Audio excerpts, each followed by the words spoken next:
Waka waka waka, what's up, and welcome back to the channel for yet another FC Finch review. And we are on EAGLEMOSS Day today here at the FC Finch studio. And of course, I told you a controversial one was coming up, and what could be more controversial than a ship from Discovery, specifically the reimagining of the U.S.S. Enterprise NCC-1701 from Star Trek Discovery. So yeah, let's get right into it. So for those that don't know, the U.S.S. Enterprise NCC-1701, we see it at the end of season 1 of Discovery, and of course, obviously, you know, every ship's being the way they are in Discovery and all that good stuff, and the Federation looking a bit more modern than they looked back in the 1960s when the original TOS was filmed.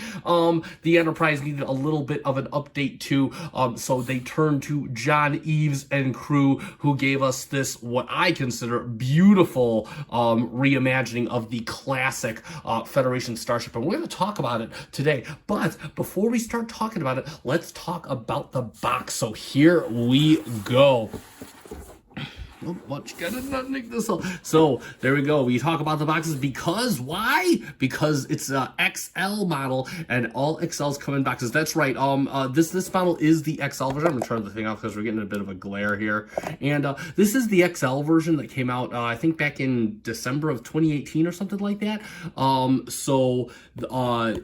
There was the mainline release that was a little bit smaller than this. It also came in a box, but we got the XL edition, so that's what we're going to go with. So again, we got U.S. Enterprise 1701, 29256 Star Trek Discovery, and there we have the Enterprise NCC 1701. There it is on the side. We got Star Trek on the side. On the back, it ignores Discovery at this point. They haven't updated their boxes yet, so we got the 4 typical ones, and then we have Star Trek on the back, and on one side we have all the legal mumbo jumbo you could fathom to read, and on the bottom a nice UPC code and Star Trek with the nice Federation symbol, and there we have it for the box.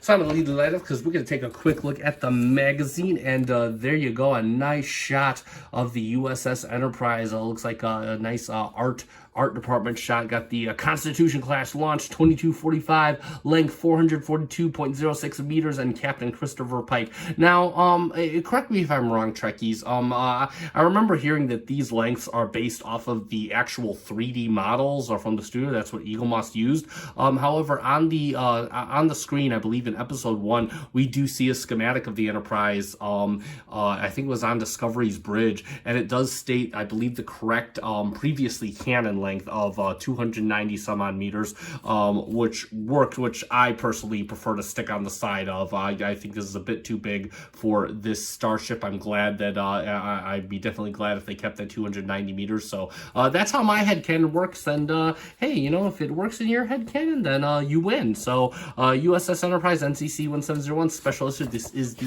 XL model once again, and then of course we have your stand instructions. You have our table of contents, profile, designing the ship, and then of course a nice frontal view of the USS Enterprise Constitution class, San Francisco Earth construction, 2245 launch, captains Christopher Pike, and weaponry, phasers, and photon tributes, and some nice close-up shots of the Enterprise right there. We got a nice animation of the ship, USS Enterprise, right there, and a whole article about designing the ship and about the ship itself during the season, and then of course a nice render of the from the stern of the ship, of course with the straight nacelle pylons, which I believe was part of the early render.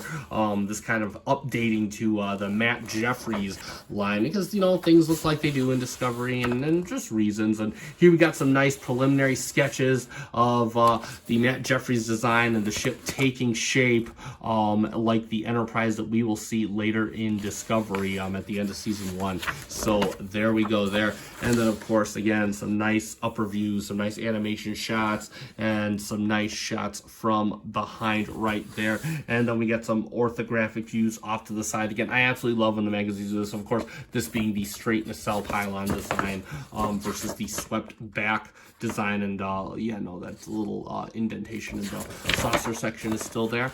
And then, yeah, so we got some more 3D animation shots. You can kind of see the relation to the NX-01. We'll talk about that when we get to the model. And yeah, moving right along, we got some up close details, the nice vents on the back, towards the sternum of the nacelles, the shuttle bay, the nacelle design, all kinds of good stuff here. Oops, skip the page. And then we got some nice, look at, I love when the magazine goes to the details like this. You don't even see these. I'm only a few episodes in on Strange New Worlds, which is where this ship is predominant. So again, it's cool to see kind of these renders, even if we haven't seen them yet, or I haven't seen them yet. And then of course some nice bubble drawings of the Enterprise, and there it is with the swept back nacelle design. And then of course there's the very first image we see of the ship in Discovery, and then ending the magazine with the nice orthographic top view of the Enterprise on the back. Look at that beauty of a ship. And real quick, I'll turn the light on real quick because we're going to go through the stand like we usually do. And of course, it is typical. You got the peg right here. You got the stand with the peg hole, and you just plug it right in, and it kind of wobbles a little bit, fits rather firmly. And then you just take the Enterprise or the ship, and you put it clamps right around the stern of the saucer section, right around the impulse engines, just like that. And there we go, and it holds it in quite firmly. I've never had an issue with this ship falling out, and you can just kind of see this looks really beautiful. So yeah, and there you go for that. So let's talk about the Disco Prize. Again, so as I previously stated, we see the ship at the end of season 1 of Discovery, and of course with Discovery the ships looking like they do, the Enterprise had changed a little bit too, and quite honestly, I'm okay with it. I personally love this sign. I pre-ordered it, so I didn't pre-order this right when it came out. I actually waited, and they had a sale.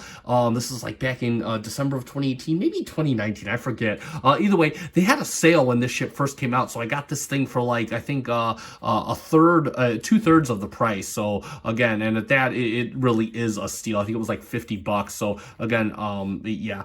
But let's get down to the ship. So again, the saucer is die cast. You can tell because it's the part of the stand latch too. It's holding up the weight of the rest of the ship, and you can see the pylons, and you could see the kind of Aztec-ing. It's kind of like this dirty type of Aztec. It's super small, but you can still see the shapes. Looks really good. And again, all these little indentations that form the saucer, that kind of have all these panels, these saucer panels, you can feel into them. They feel really nice. Got some nice painted top for the upper, I believe that would be an upper sensor pod. And then of course you have windows right there. They're a little bit misaligned. I mean, what do you want? You can barely see them. And this side actually looks perfect. So not sure, maybe the machine was directional one day. And then of course that nice U.S.S. Enterprise NCC-1701, and then of course the screen, because I believe it's not a screen in Discovery / Strange New Worlds. It is an actual viewport. So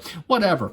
And then of course on the side you got the front. It's so cool that they include these original details from on the ship. You got these portholes right here going around. You got some nice detail going around the hull. Look at that. You can feel into it all around. Looks really, really sharp. Yeah, really good. And then of course on the bottom, and a lot of homage to the Matt Jeffries design. We got the NCC-1701 along the sides of the saucer, and then of course the landing legs, yeah, for when the saucer separates. And then of course we have the windows on the bottom. You can see you got a lot of misalignment issues, but what do you want? And the bottom sensor pod painted in a nice white. Mine looks a bit scratched up. Maybe I knocked it a little bit, but that's okay. Got a nice kind of dull bronze for the deflector dish. Looks really, really good. Again, that just looks absolutely spectacular. And then of course you have the neck section of the ship done very well. Got the windows, looks really good, and the impulse engines nice and painted along the backside. And then of course they even got that little back looks like that back docking port there molded in. You can see that really good. That looks good. And then of course, look at this. Look at this. They even put the little lines down by the shuttle bay. That is absolutely cool attention to detail. It's actually the first time I noticed that. That's really that's what I love about making these videos now, is that I'm actually going back to some of these ships and it just wows me. And of course, we got the nacelles. Nacelles have a ton of detail. And of course, real quick, we have the swept back nacelle design, nacelle pylon design with the line in the middle. I believe this is kind of a homage to Enterprise, kind of a homage to the refit Constitution. I'm more than okay with it. I've always loved the with swept back nacelle design, and quite frankly, the Constitution class refit is one of my favorite ships anyway. So anytime they want to incorporate this design, I'm here for it, even if it means redesigning the original. I'm okay with that. Again, the nice NCC-1701 on the side. Nacelles, nice and thick nacelles. Feels like they took a little bit of inspiration from the J.J. Abrams film to give it those kind of oversized nacelles. Some people don't like it. I personally love it. I'm okay with it. And then of course you have a nice dull. It's transparent, but it is a very dull orange, orangish red for the Bassard collector. And again, just nice, lots of vented detail. Got the grills back here, and you can kind of see a blue hue, and you could feel it. You can feel the serrations. So you got this blue hue behind there. Really nice detail for the grills. And then of course, looks like is that transparent plastic? Nah, that looks it might be. It looks does look a bit that looks a bit like not transparent, but a dull blue. And yeah, even on the inside. So, and again, this very reminiscent of the NX-01. Looks really good. And got all the fins along the side here. Again, lots of detail in these nacelles. I absolutely love them. As for alignment, mine are a bit, yeah, I think this one's a little bit misaligned. It's not enough to kill the model for me, but it is evidently there, so it is what it is. I'm not gonna cry about it. And then if we look at the bottom, nice molded detail. This is typical EAGLEMOSS. Nice molded detail on the bottom here. I absolutely love it, especially since you won't normally see this section of ship. Looks really good. But yeah, no, that looks absolutely superb. And for a couple quick comparisons, we're going to put our next real quick to where the two closest predecessors to the ship, the NX-01 and